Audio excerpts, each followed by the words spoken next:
Hi everyone and welcome back. In just the past week, the US women's national team played two friendlies against Colombia, drawing their first one and winning their second one. Both these games have stirred up a lot of talk from fans who've made it pretty clear this isn't the same team they once knew. So, fans have put on their medical hats to diagnose what's really going on with the US women's national team. And in today's video, we're going to see if we can get some answers in the best way I know. YouTube comments. Let's get into it. Let's start up with comment 1 over here. We're asking the age-old question, when is the right time to retire? Because you can be sky high one day when you're a sports player, but deep underwater the next, and people will be cheering you on when you're here, but when you're down here, people are opening the door and pushing you out. And that is the case for Alex Morgan right now. Specifically, she has been one of the most decorated players for the US women's national team, but recently, she has not been able to score in over 9 games. And with the advent of a lot of newer talent coming in, does she necessarily justify her position? And I think this fan is calling into question that while she might have been a very integral part of the team in the past, is it past her prime and should she be playing now? Comment number 2 is along the same lines, but zooming specifically into that game against Colombia when Alex Morgan was taken off the field. All 3 goals in that game were scored after that and scored by youth players like Jaden Shaw and Mia Fishel, who I don't know specifically what they added, but maybe it was the heart, it was the pace, it was the unpredictability, something that changed and elevated the game. And maybe that's what the team needs.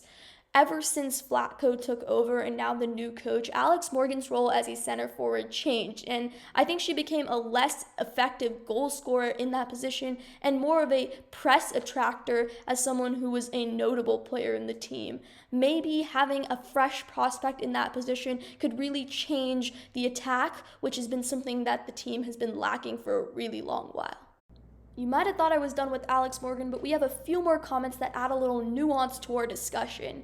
This comment over here argues that we probably shouldn't just focus on our form, but also our essential leadership skills. And yes, I agree with that. Insofar as so many new players on the team require some sort of mentorship, and Alex Morgan is very fit to provide that. However, does she justify a starting position in 9 straight games when she hasn't scored in any of them? I don't know about that, especially when youth players have been showing their capabilities, and playing them more in low-stakes friendly games is the best opportunity to test them out and create players who will be resilient for a new future of the US women's national team. Specifically, this comment here says that we can't just judge these players from one game. I totally agree. Just because Jaden Shaw and Mia Fishel scored in that game against Colombia does not mean they're the solution for the US women's national team. However, this comment over here also argues that you have to play the youth because while they will make mistakes, it will also pay out in dividends. You can't know whether they're going to be consistent if you don't play them consistently. Thus, finding a middle ground is probably the best idea. Maybe including Morgan as a late impact sub against a tired team, but the overarching idea is there has to be some sort of balance if they are to have success in the future. So the issue of Alex Morgan is not occurring in a vacuum. It's occurring in a much broader sense of the entire US women's national team attack. If we look to the World Cup, one of the key problems was an inability to score, and that could be attributed to a few reasons. This comment over here specifically cites injuries like those to Sam Mewis and Mallory Swanson. Swanson was having an amazing beginning with her season, scoring in almost every game, and that was obviously a key hurting point for the team as they looked very strong with Swanson in that front line. However, many other teams during the World Cup had hurting points. England, Spain, the Netherlands. However, they were able to be resilient enough to get farther than the US. So the question is there something more than that? And I think there probably is. This comment cites transitional play as one of the key issues, which is obviously probably something that hinders them from scoring goals. But also I think there's a lack of chemistry and a lack of flow within this new team as they try to figure it out. This comment also interestingly cites Vlatko's choices of where to play players, because Sophia Smith plays as a center forward for her club, the Portland Thorns. However, Vlatko and the new administration have more likely utilized her on the wings, which I think she's a lot less potent in those positions.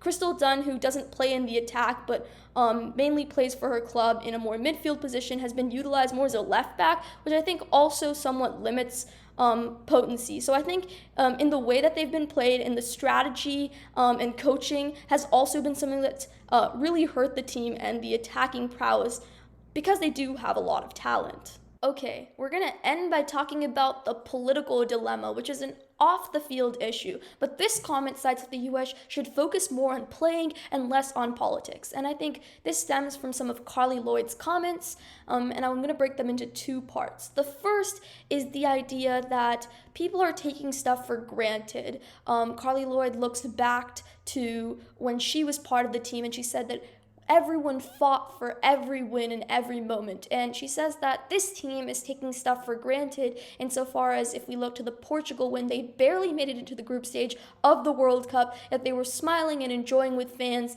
and not seriously beating up on themselves for really messing up in that group stage. And I think that lack of accountability and riding on the past success of the team is something that people have felt has hindered the success and hunger of this future team.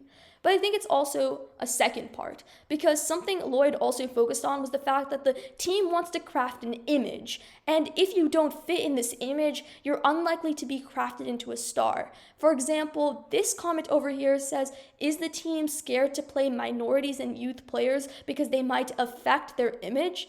And this comment over here specifically cites that the reason that Morgan might be continually played over these other players is because she has been a key part of the face of the team for so long, and maybe they don't want to ruin what has historically been a successful face for the team.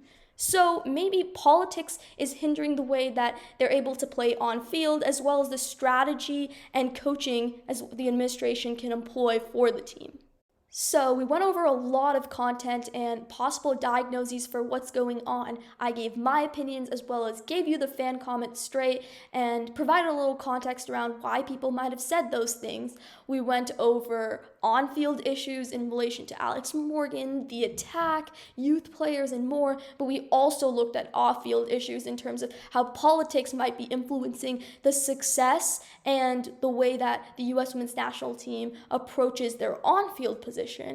Now it's your turn to tell me what you think about all these things by putting a comment down below. Thank you so much for watching, and see you next time.